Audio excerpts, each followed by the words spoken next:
মুস্তাফিজ ভাই বাংলাদেশের হয়ে খেলার সময় যতটা চাপে থাকেন তার 20%ও আইপিএলে খেলার সময় থাকেন না।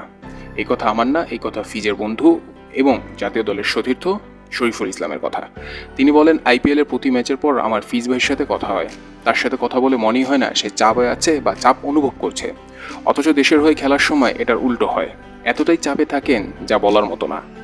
সাংবাদিকদের কেনর উত্তরে শরীফুল বলেন, দর্শকদের অনেক পরিমাণ প্রত্যাশা থাকে। অবশ্য শরীফুলের দর্শকদের থেকে বেশি টিম ম্যানেজমেন্ট ও ক্যাপ্টেনের দিকে ইঙ্গিতটা বেশি ছিল।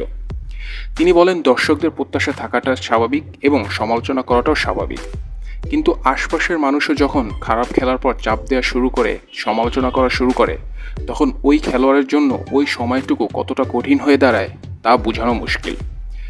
তো দর্শক, আপনারাও কি শরীফুলের সাথে একমত? ফিজ কি আসলে আইপিএলে কোনো চাপে নেই? আর সবচেয়ে গুরুত্বপূর্ণ বিষয়, একজন খেলোয়াড়ের জন্য চাপের সময় কি করা উচিত, খারাপ সময় কি করা উচিত? আপনার সেই মূল্যবান মতামতটুকু জানাতে পারেন। হয়তো আপনার মতামত দ্বারা অনেক নতুন প্লেয়ারের উপকারে আসতে পারে।